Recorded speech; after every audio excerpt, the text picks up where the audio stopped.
It is great to have you on the Family Goals podcast with David Pollack and Pastor Jay. I'm Joel House, and on this podcast, we want to encourage you to grow closer to God, to strengthen your marriage, and to inspire your family to reach its highest potential. I would like to highlight a ministry that I have loved for years, Compassion International. Compassion is an incredible organization that is all about releasing children from poverty in Jesus' name. They currently serve over 2 million children and their families in some of the most poverty-stricken areas of the world, and here is my favorite part. All of this is happening in the local church. Compassion is all about equipping the local church so every single child is cared for by the leaders in their community. As a pastor, I found Compassion to be a strategic part of our global mission strategy. As a church, we've incorporated Compassion into our focus on Honduras. Compassion made it easy for everyone in our church to put their faith in action by caring for a child in need. I would encourage anyone listening to learn more about Compassion, sponsor a child, and release them from poverty in Jesus' name. Visit compassion.com/familygoals to sponsor a child today. In this episode, Davey and Pastor Jay discuss Brian Montgomerys' horrific story of how he lost his son. Here's the story. Have I ever let you down? Have I ever showed up and not brought it? Considering I never know what the heck you're talking about. You are bringing your A game every single week. Appreciate that. And if we flash back in Family Goals to season 2 with Tony Dungy, that is the definition of non-A game. That was your C to D game. Do we always have to bring up the Tony Dungy episode? It was awesome. I think everybody who's been listening to us for a while, they probably love hearing that because Pastor Jay literally, how do I put this nicely? He kind of soiled himself.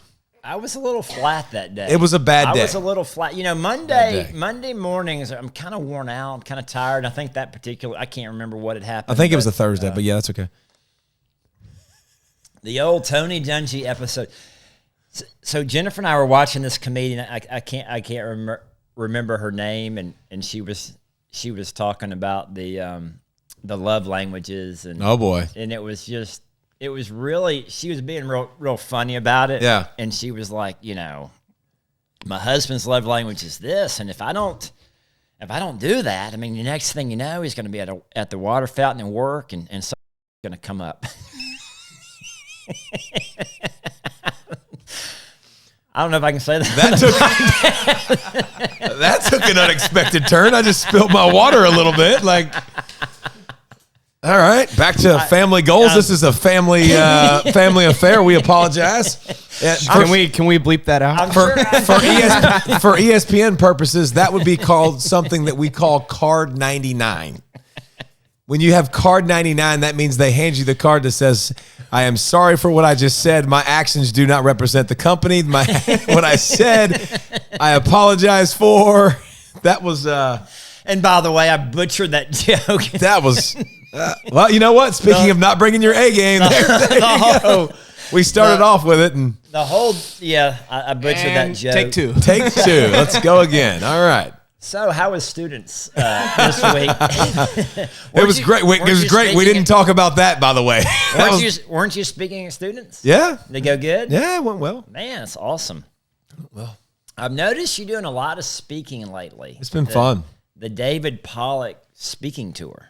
It's not that. It seems like you're speaking at different places, different churches. If you want to hear something even crazier, I've been in the works and in the mix talking to one of my buddies that worked at actually ESPN about he wants to write my book, and so we've been going through all kinds of things. And I just said, I was like, listen, man, I am not the least bit interested in writing a book about my life, like in my story. If I can write a book about my faith and we can inspire people and motivate people, I'm in. But I don't care about the stupid stories about me, and like that's not what I'm interested in. And we went through, we talked for, I think he laughed at the end. He was like, you were worried about like stories and some content. And he said, it's been 31 minutes and I got 30 stories. He was like, this is going to be the easiest book I've ever written. So we've been working on that, doing that. But I think that with the speaking and this, and actually mentioned, Family Goals, and just, I think honestly, this podcast has had a lot to do with it, because a lot of people have heard me speak and that, wait a minute, he knows English. Okay. So see me on game day, like, man, I don't even know what language he's speaking. So Well, I do think it's helped let people know that you're a strong, outspoken Christian. And maybe they didn't know that about you before, but now your platform has increased. People are asking you to speak. I'm just wondering, why are people not, like, why are they not inviting Pastor Jay? I've actually been asked to come and like, hey, they're like, next time you should bring Pastor Jay. And I was like, how about that? How cool is that? That somebody actually said when I went to one of these, they were like, yeah, you and Pastor Jay would be a good tag team. So, well, we are a good tag team. Yeah. I think it works somehow. It somehow fits together. You know, think you bring the organization and understanding what we're doing, and I bring whatever it is I bring. I think an organization. You're pretty much the talent, and I'm the eye candy. Oh, Woj love that. Oh, I love that. He says just that bring me often. Yeah, bring me along on your speaking tour. I'll just be the eye candy for your little tour. Get more women there. Yeah. Pastor Jay's going to be there. Oh, let's keep it PG, Pastor Jay. You've already screwed up the first part of the podcast. Let's keep it PG, dog. Well, guess we'll have to bring our wives with us. Let's talk about what I want to talk about today, and that is the number one fear of parents. What do you think the number one fear of parents is? I mean, losing their kids. Yeah, something bad happened to your kids. Yeah. I mean, of course, losing a child would be the worst case scenario. But I don't think parents want we don't want our kids to get hurt. We don't want them to get sick. We don't even want them to get their feelings hurt. Like we don't want anything bad happening. And we hear all these horror stories of bullying at school, the dangers of the internet, kid being kidnapped, human trapped. They're like I think parents can go down worst case scenario rabbit holes in our mind of the worst possible thing. Now, Lindsay sent us that podcast of the Allie Beth Stuckey. I think you need to tell that, and I think you're going to, but I think you need to share that just because like how fast it can happen. I mean, with our kids, with technology, with people's, and this stinks, but this is a reality, but with people's ability now to do things so quickly and things to happen so quickly and things to happen bad so quickly. And I think we got to be very careful. And here's something that's simple. Like, I don't buy into a lot of stuff and I don't listen to a lot of stuff. And so I don't know a lot of things that are going on, but like my mom will flip out about Leah going to the bathroom by herself. And she'll tell me all these stories about X, Y, and Z. Well, we're an academy, and I'm like, go to the bathroom. Like, we're in one part of the store. No, you got to go with her, you know? And I think that But I think with you, probably more so than just an average person. Yeah, and I don't think about any of that. I don't think about the little part of it. I don't think about the big part of it. I'm way more inclined to go to the bathroom, come back and find us. But I will say with my wife now, it bothers my wife, so it's important to me. Like, my mom says that I don't necessarily listen as much, but like if my wife says that she wants me to go with her and she wants me to stand outside the door, I'm gonna stand outside the door. I mean, if it's important to her, it's important to me. And but tell this story, man, because this is what we're referring to is a podcast, Allie Beth Stuckey's podcast. I can't remember the name of it, but the title of the podcast is Sextortion Scheme, and Brian Montgomery is sharing his story of how he lost his son. So why don't you tell? You want to tell the story? Or you want me to tell the story? I'd rather you tell it. You'd rather me tell it? Yeah. So I can help fill in, but I've only heard the podcast one time. But Brian Montgomery, I think they lived in Texas. They live on a farm. And it's like his son's 16 years old, like a normal high school kid. Like, they hunt, they fish. He played on the high school football team. Your kid.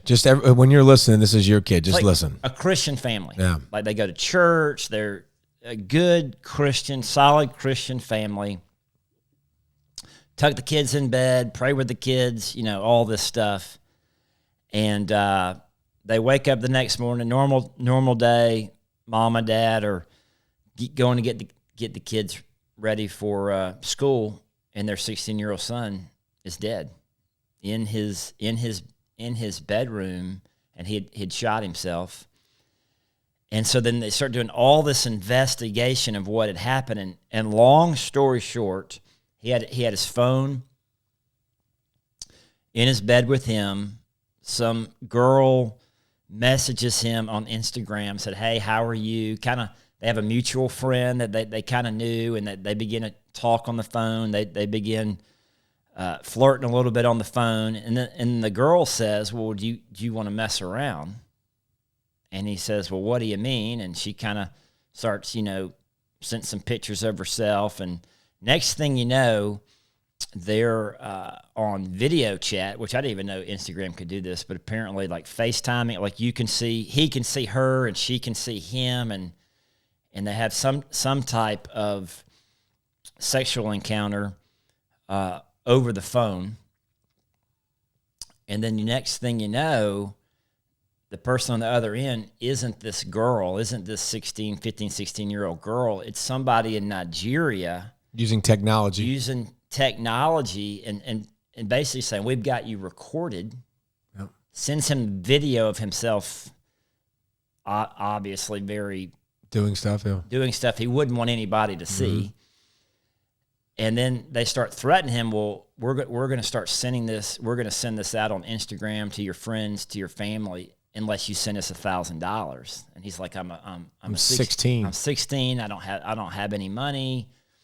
And so they keep. Well, then it seems like they start sending this video. They're going down his Instagram friend list, and like it makes like it look an alphabet, and it makes it look like he sent it to his mom, right? Yeah. Like it makes it look like he sent it so directly then to his mom, so he thinks that his mom's gonna see this in the morning when he wakes up. And they're like, worst case, he's like, "Well, I don't have any money.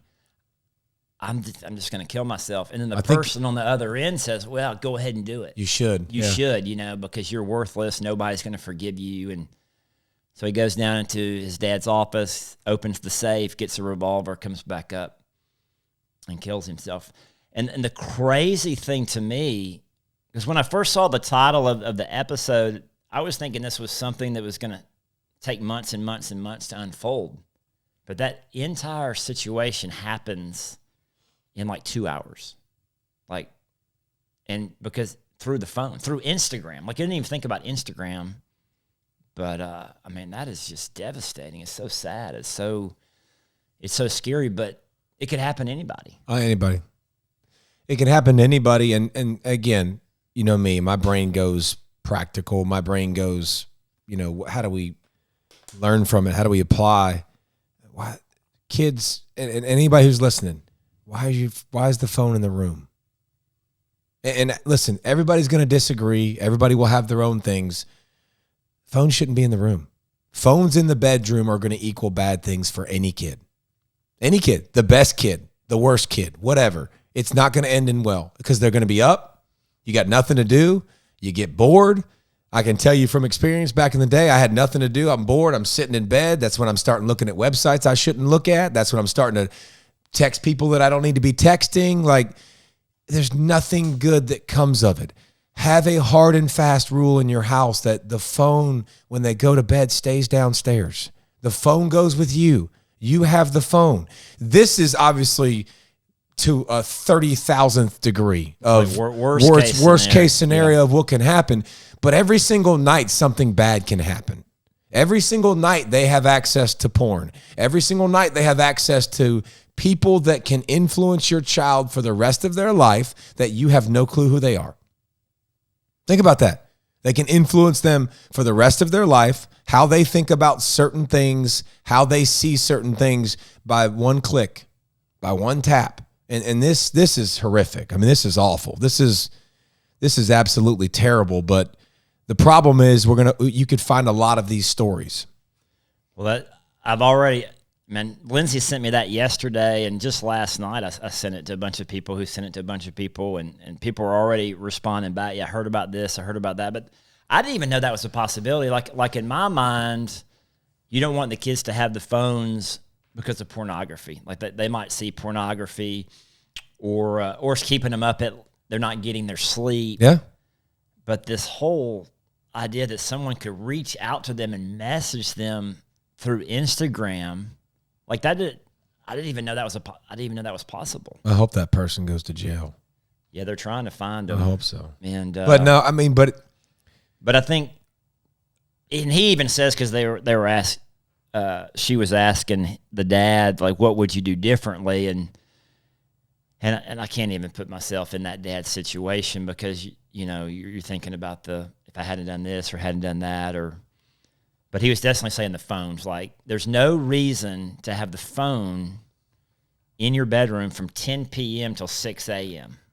And so Jesse's phone turns off. I mean, it goes off at 9:15, so she can't even, you can program those. That's interesting. Ours is 9:15 too. Yeah, it goes off at 9:15. And then, of course, her iPad's in our room, because there's other things than the phone.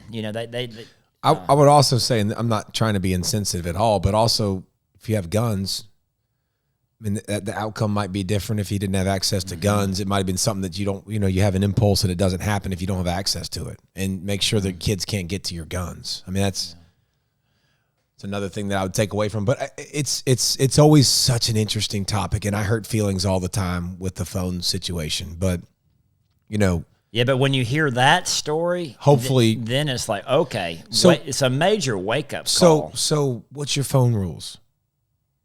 Like we have an RO box, which is awesome. It's a box that you put your phone in. It's an app. It calculates how long it's been in there. But right next to the RO box, we have a frame, and it says Pollock Family House Rules. And it says it lays out what time. It lays out when we're allowed to use our phone. It lays out, when you come home from school, you do you have 15 minutes, then you do your work. And then you put your phone back in the box. You do your work. 9:15, phone goes in the box. Like, having rules. And here's what's interesting, man. I have kids come over all the time. Two of Nicholas's buddies came over the other day. You know what they did, man? You know what Nicholas's rule is? We don't have another rule, a big rule, huge rule. Your phone doesn't go upstairs ever. Your phone never goes upstairs, ever. It doesn't ever go upstairs. And I love Nicholas's respect, because he'll walk up the steps halfway and he'll come back down and he'll put his phone. And I love that. Two of his buddies came in the other day. First thing they did was put their phone on our kitchen table, face down on our kitchen table. Like, they didn't care at all in the slightest. It's how we do things. Yeah. It's our rules. But like that, just like we talked about, you don't give a kid a daggum set of keys and say, go drive at 16. You don't hand a kid a phone and say, go figure it out. Like, we need to be reading all of our text messages with our kids. I tell you what, man, we do a lot of learning. We do a lot of teaching with Nicholas off of his text messages. I mean, seriously, we do a ton of. So his text messages come to your computer, or they come? No, his text messages come to his phone, and we have his phone every night. His phone goes in the box, but he knows we read his text messages every single night. Could he delete his text messages? He absolutely could. Like, he could delete it, but we've also told him if you delete the phone, you lose the phone. So if we find out you're deleting them, we know how to look at your old text messages. So, and there's absolutely part of that, but he knows he looks at his phone, and he has a quote unquote girlfriend, whatever you want to call it, a girl that he talks to, that he never sees, never talks to outside of anything besides a text message. But like, it's been unbelievable parenting situations for us. And Lindsay and Nicholas has built a huge bond, because I'm like, buddy, listen, when it comes to these situations, your mother is the perfect person to ask.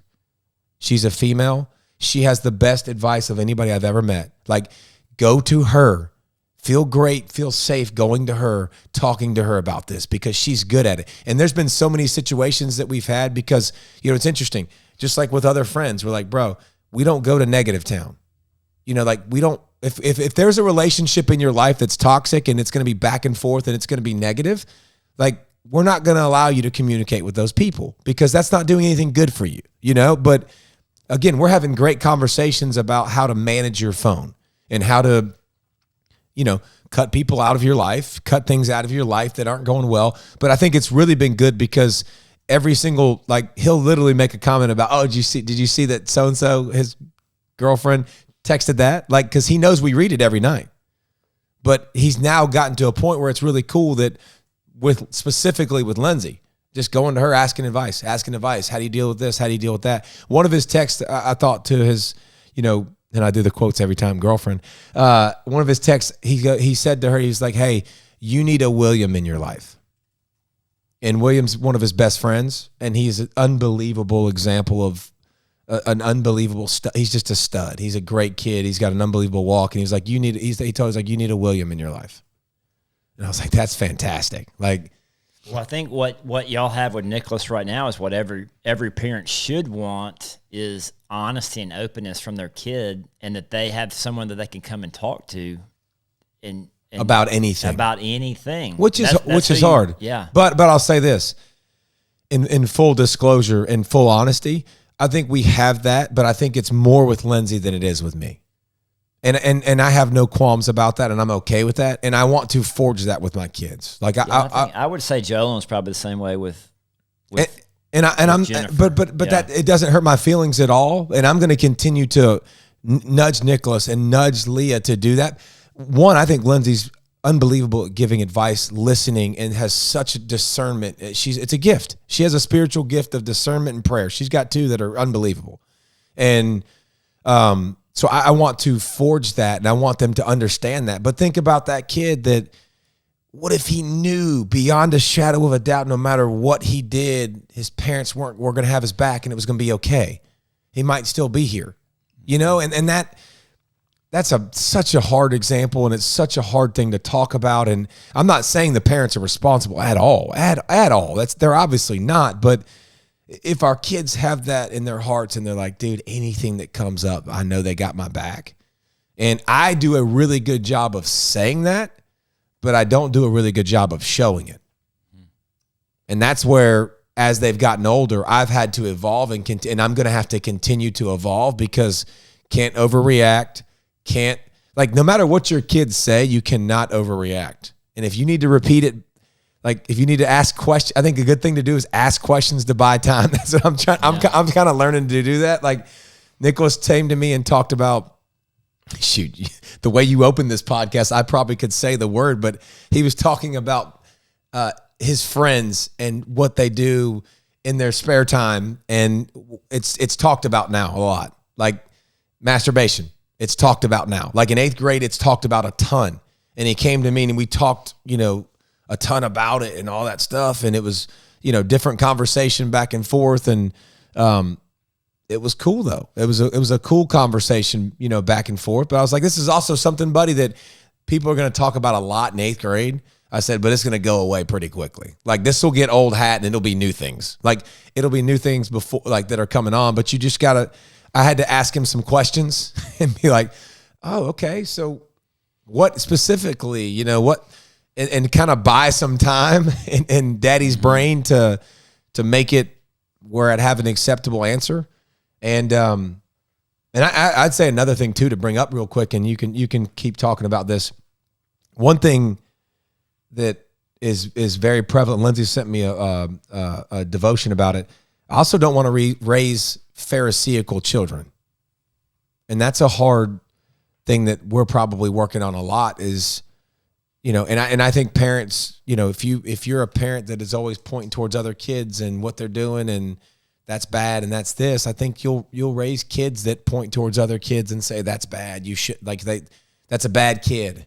That's bad. They're bad for doing this, bad for doing that. I think we start to raise kids that start to point fingers. You know what I'm saying? Kind like of more self-righteous and and better than and I really don't want to raise kids like that, because they have a dad that's not perfect and that's pretty messed up and that messes things up. But we have a tendency to want to share and teach and grow and don't do this, don't do that. But we got to be very careful with how we say it about other people, because they're offered the same grace that we are. And I think one thing that, it's interesting, this hit really hard with our middle school group the other day. So I want to share it because maybe it'll hit hard with somebody else. But the importance of telling people, like, there is no sin that's greater than other sin.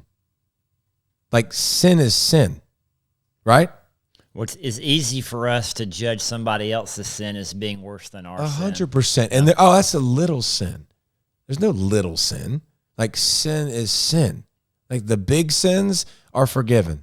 The little sins are forgiven. And I think we have a tendency to kind of, it wasn't that bad. and we point to those other sins and those little sins, but those little sins a lot of times lead to bigger sins, right? And we've seen that happen in our lives. But I think a great example of one of the articles that Lindsay sent me was how you look at people that have babies out of wedlock in high school.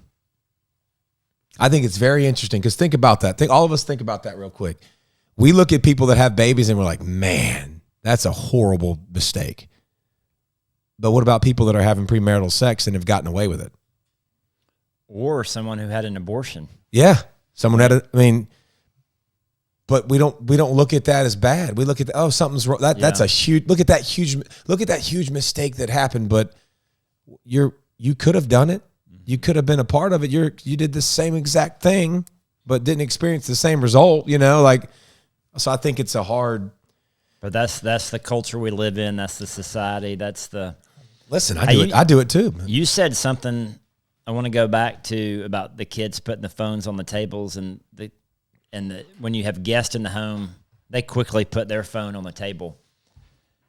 I think one of the things we need to realize is that setting clear boundaries creates freedom. And our kids really crave boundaries because it gives them a tremendous amount of freedom. So the fact that they're not complaining about it, they like the boundary. They like the discipline. Because they know when their phone's on the table and they're upstairs doing whatever they're doing, they can be free to do whatever they forget all about it too. Because they're following the rules. And so now they're having more fun. They're not breaking any rule. I've used this illustration before, but at the daycare, they had this playground outside and the fence around the playground. And they said, you shouldn't fence the kids in the playground. And so they removed the fence from the playground. Well, what happened? All the kids hovered to the center of the playground because they didn't know what the boundaries were. They were scared. They were fearful if something might happen to them. So they weren't having any fun anymore. Well, then they put the fence back up, and now the kids can run free. They can climb the fence. They knew they were safe within the fence, and they could do whatever. But if there's no clear boundaries and kids don't know what's safe and what isn't safe, you talk about Nicholas wanting to have fun and enjoy life. Well, give them clear boundaries, yep, and then they can be free. They're not worried about what's right and wrong because they have clear structure, clear boundaries. And I would think that the kids coming into your house, they enjoy coming over to your house because it is a safe place to have fun. I like that. Give them clear boundaries, and then I would add, get the heck out of the way. Because what I do is clear boundaries, micromanage. Clear boundaries, have a comment. Clear boundaries, say something. And man, the older they get, I guess I'm getting older with them. The older they get, I can see it so much of how I screw it up consistently of just leave it alone, leave it alone, leave it alone. Like stop. Let them make their decision. Let them make an outcome and see what happens. I wanted to inside just, no, don't do that. Don't do that. That's going to veer us that direction. And you're going to just let them do it. And I bet they'll figure it out and they'll do it right. But I'll say one thing, bro, you've been killing your analogies the last couple pods. I mean, the little weave, the fence analogy. You've been murdering the analogies, bro. You've been great. You've used some foul language, but that has been phenomenal. We'll forgive you for the other foul language. I'm bringing my A game, and I definitely think we need to do some nice post-recording editing. I wonder. I don't know. I think we either leave it. Bleep it. I'll play around with it. I don't know, but I think people need to understand what we said too, though. It's hilarious. that's a repentance thing with you and God that you'll have to figure it out. So I think the biggest fear we have is that something bad's going to happen to our kids, and I don't want to scare the parents, but I do like at the end of that podcast that the dad brought up that the real war is against Satan, and that and I've been talking about this for years now at church, but we're in a war for our kids' souls, and our real struggle is not against flesh and blood, but it's against evil. It's the spiritual powers of evil. And Satan wants to steal, kill, and destroy. And he wants to, I mean, it's a humbling thought. It's an overwhelming thought that we have a very real enemy that wants to destroy our kids, that literally wants to kill our kids.